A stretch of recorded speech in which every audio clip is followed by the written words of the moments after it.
తెలంగాణ ఉద్యమాన్ని అట్లే కంటిన్యూ చేస్తే పోయేది. మా ప్రభుత్వం రాకున్నా కూడా ఆ రోజు హోమ్ మినిస్టర్ గారు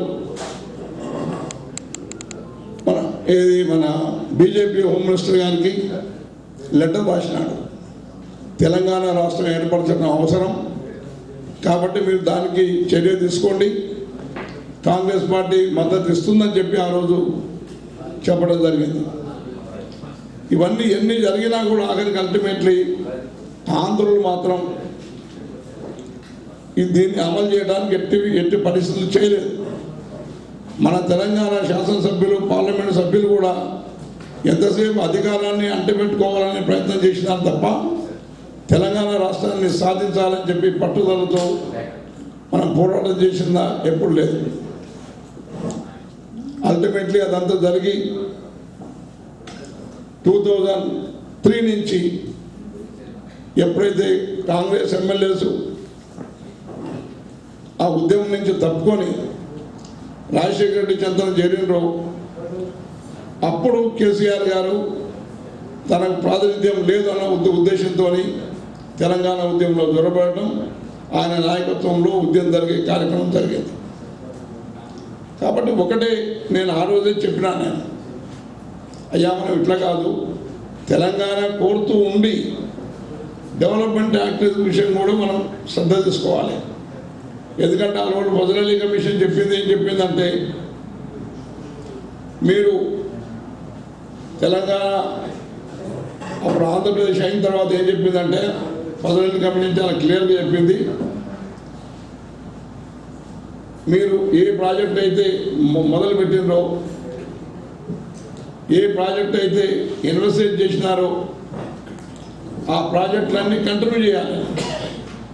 కానీ ఆ రోజులో ఉన్నటువంటి ఆంధ్ర పెద్దలు ఎవరు కూడా తెలంగాణ విషయం పట్టించుకోలేదు, తెలంగాణలో ఉన్న ఆ రోజు నాయకత్వం కూడా పట్టించుకోలేదు.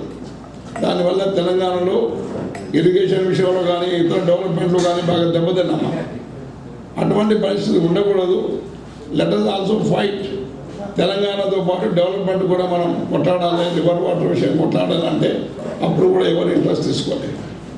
కాబట్టి ఈ విధంగా ప్రతిసారి తెలంగాణ ప్రజాప్రతినిధులే తెలంగాణను మోసం చేసినారు. కాబట్టి ఈ విషయంలో కూడా మీరు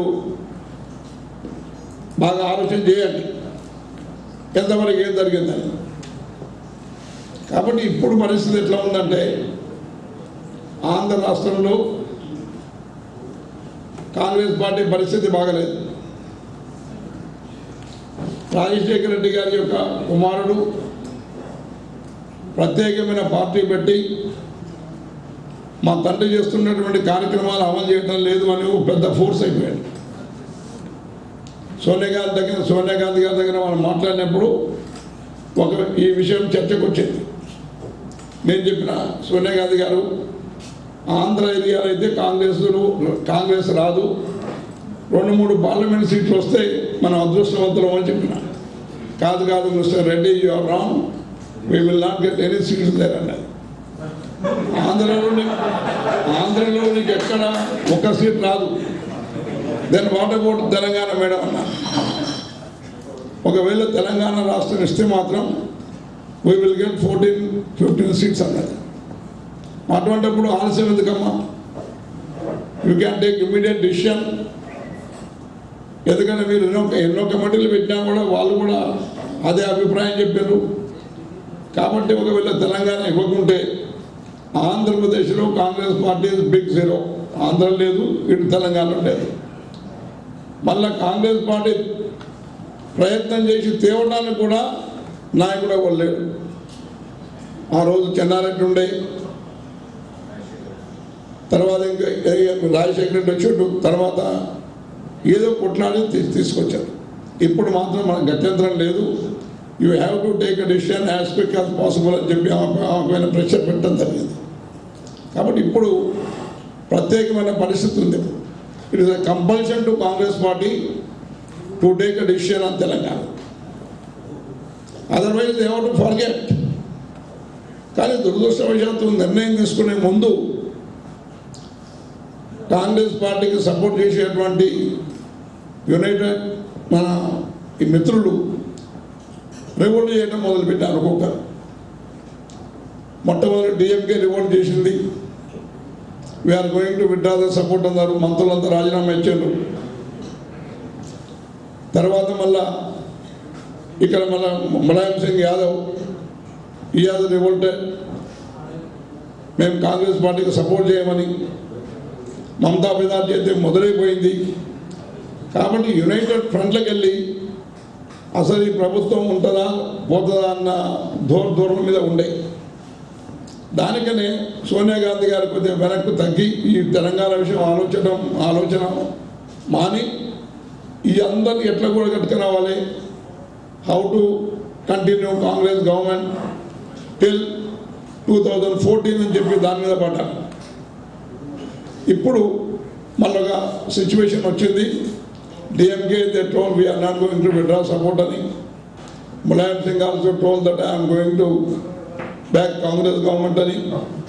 ఈ విధంగా ఏంటంటే ఒక అట్మాస్ఫియర్ బిల్డప్ అయింది మళ్ళా. కాబట్టి నాకు 100% నమ్మకం ఉంది, తెలంగాణ రాష్ట్రం మే 2nd వీక్ తప్పకుండా డిక్లేర్ అవుతుంది. ఎందుకంటే ఇది ఏదో మన ప్రేమ నుండి కాదు, political compulsion to madam Gandhi, political compulsion to Congress government. కాబట్టి ఇప్పుడు ఎవ్వడు కూడా కాంగ్రెస్ పార్టీ నాశనం కావాలనుకుంటే తప్ప తెలంగాణ ఇవ్వకుండా ఉండలేదు. కాబట్టి నేను వచ్చేటప్పుడు కూడా చాలామందితో మాట్లాడొచ్చినాను, వైలా రవితోని, అంతోనితోని, తర్వాత గులాం నబీ ఆజాద్తోని, వీళ్ళందరితో కూడా నేను మాట్లాడొచ్చాను. వచ్చినప్పుడు వాళ్ళు చెప్పినారు, తప్పకుండా రెడ్డి నువ్వు అమెరికా పోయే వరకు we will take a decision అని. ఇప్పుడు ఇట్లా మీరు ఒట్టి మాట చెప్తే లాభం లేదు. కంపల్షన్ ఉన్న విషయం కూడా మీరు గుర్తించకుండా మీరు వ్యవహారం చేస్తే మాత్రం you are going to kill Congress party in the country. ఏ రాష్ట్రంలో ఎన్ని సీట్లు వస్తాయో మీకు తెలియదు, కానీ ఆంధ్రప్రదేశ్లో మాత్రం మీకు 33 సీట్లు వచ్చినాయి లాస్ట్ టైం. ఈ 33 సీట్లతోని మీరు గవర్నమెంట్ చేస్తున్నారు ఈరోజు. ఇప్పుడు ఆంధ్ర ఏరియాలో ఒక సీట్ వచ్చే పరిస్థితి లేదు. ఏమైనా తెలంగాణలో కేసీఆర్ మనకు ప్రామిస్ చేసినాడు, ఈ will dissolve the party and join in Congress అని. ఇవన్నీ ఉన్న ఈ పరిస్థితుల్లో దాన్ని మనం ఉపయోగించుకొని కనీసం తెలంగాణలో మనం కాంగ్రెస్ పార్టీని ఎందుకు బతికించుకోవద్దు అని చెప్పి కోరుకోవడం జరిగింది. కాబట్టి సోనియా గాంధీ గారు కూడా షీ అగ్రీడ్ విత్ మీ. వీలైనంత ప్రెషర్ నేను వేస్తూ ఉన్నాను. కానీ ఇంకొకటి ఇక్కడే వచ్చిందంటే పరిస్థితి, ఇదివరకు ఎంతమంది అయితే ఎమ్మెల్యేస్ తెలంగాణ కావాలని ఢిల్లీకి వచ్చిండ్రో, ఎంతమంది అయితే మంత్రులు తెలంగాణ కావాలని ఢిల్లీకి వచ్చిండ్రు, పార్లమెంట్ సభ్యులు మొదలు ఎంతమంది ఉంటే మన 11 మంది పార్లమెంట్ సభ్యులు తెలంగాణ కావాలని కోరారు. కానీ ఇప్పుడు దాంట్లో 6-7 మంది మాత్రమే మిగిలింది. నాది గ్రేట్ అచీవ్మెంట్ అనుకున్నా. 11 మంది ఎంపీస్ను ఒక్క దగ్గర కూర్చుండబెట్టి ఢిల్లీలో మాట్లాడించారు. అంటే that is the great achievement. ఎందుకంటే ఎవరు 6-7 కంటే ఎవరు వస్తలేదు. కాబట్టి అల్టిమేట్లీ వీళ్ళకు కూడా మేము రియలైజేషన్ చెప్పినాం, మీరు టీఆర్ఎస్ పోయినా వైఎస్ఆర్ పోయినా మీకు టికెట్ ఇచ్చే ప్రశ్న లేదు, మీరు గెలవడానికి అవకాశం లేదు. ఎందుకంటే కాంగ్రెస్ పార్టీ టీఆర్ఎస్ వీళ్ళందరూ కొట్లాడితే ultimately TRS will succeed, they will benefit. కాబట్టి మీరు అర్థం చేసుకోండి, మీరంతా యునైటెడ్గా మనం ఉండి కాంగ్రెస్ హైకమాండ్ పైన ఒత్తిడి తీసుకొని వచ్చి తెలంగాణ రాష్ట్రం ఫామ్ చేయడానికి ప్రయత్నం చేయాలని చెప్పి అందరిని కోరడం, అందరు కూడా యునైటెడ్గా కాంగ్రెస్ కోర్ కమిటీ మెంబర్స్తో కలవడం, దాని తర్వాత జరిగింది. కానీ ఈరోజు కూడా ఎంపీస్ మన ఎమ్మెల్యేస్ ఎవరైతే ఉన్నారో, మన మంత్రులు ఎవరైతే ఉన్నారో వాళ్ళు మేము పదవిలో ఉంటే చాలు, ఈ అసెంబ్లీ టైం అయిపోయేంత వరకు ఒక 20 కోట్లు సంపాదించుకుంటే చాలు అనే ధోరణి మీద ఉన్నారు. కాబట్టి మళ్ళీ ఇక్కడ తెలంగాణకు నష్టం జరుగుతుంది. ఏమైనప్పటికీ సోనియా గాంధీ గారు నిర్ణయం తీసుకోవాల్సి వస్తుంది. తప్పకుండా పార్లమెంట్ సెషన్ అయిపోయే ముందు 2-3 రోజుల ముందు తెలంగాణ డిక్లేర్ చేస్తారని, ఆంధ్రప్రదేశ్ అసెంబ్లీని రెజల్యూషన్ పాస్ చేయమని చెప్తారని, తర్వాత ప్రెసిడెంట్ కూడా మళ్ళా ఆంధ్రప్రదేశ్ అసెంబ్లీకి మీ ఒపీనియన్ ఏందని పంపుతారని నాకైతే పూర్తి విశ్వాసం ఉంది. కాబట్టి అట్లీస్ట్ బై జూన్ ప్రకటన వచ్చి జూలై ఆగస్ట్ నాటికి తెలంగాణ రాష్ట్రం ఏర్పడుతుందని చెప్పి నాకు పూర్తి నమ్మకం ఉంది. ఎందుకంటే నేను ఇప్పుడే చెప్పినాను మీకు, ఒకటి కాంగ్రెస్ పార్టీ సర్వైవల్, రెండోది పొలిటికల్ కంపల్షన్. వీటన్నిటి దృష్ట్యా నాకు నమ్మకం ఏం కదంటే తప్పకుండా తెలంగాణ రాష్ట్రం ఏర్పడుతుంది. కాబట్టి ఇంకోటి ఏమొచ్చిందంటే ఇక్కడ గోదావరి నది మీద కానీ కృష్ణా నది మీద కానీ బచావత్ అవార్డు ఇచ్చింది.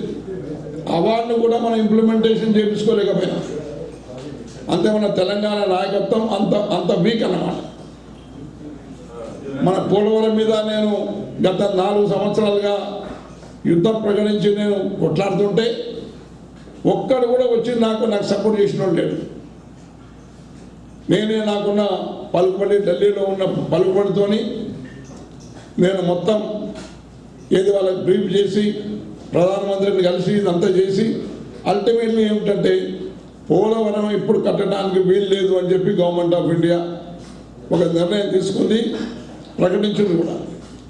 ఒరిస్సా గవర్నమెంట్ వాళ్ళు they are not well equipped with the information. వాళ్ళకు Chhattisgarh government information pass on చేసి పోలవరం ప్రాజెక్టు ఎట్టిలు కట్టడానికి వీల్లేదు. ఎందుకంటే మన గ్రామాలు 320 గ్రామాలు మునిగిపోతాయి, ఆంధ్ర గ్రామాలు మునిగే 20. తర్వాత ఛత్తీస్గఢ్ వాళ్ళకి మన ఒరిస్సా వాళ్ళకి కూడా భూములు మునుగుతున్నాయి.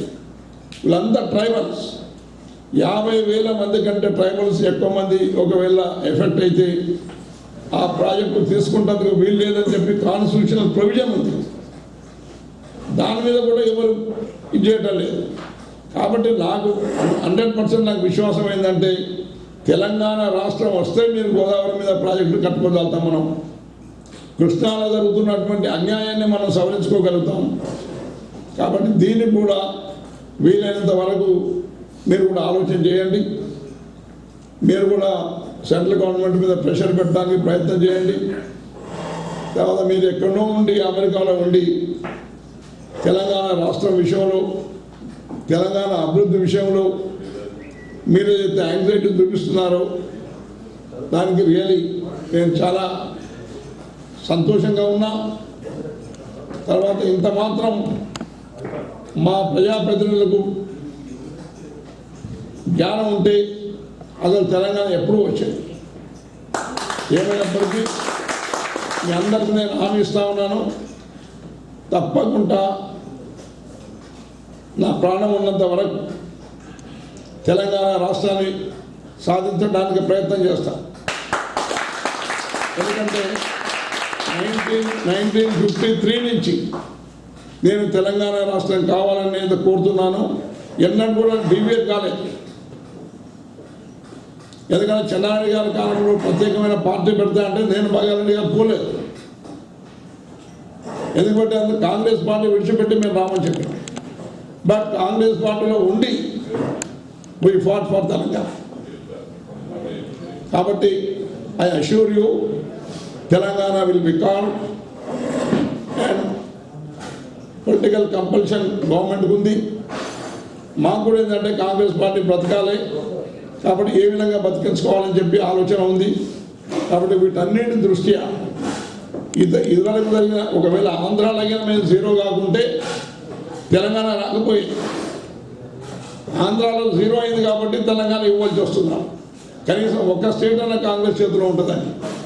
కాబట్టి ఇదంతా ఇది మన పొలిటికల్ గేమ్.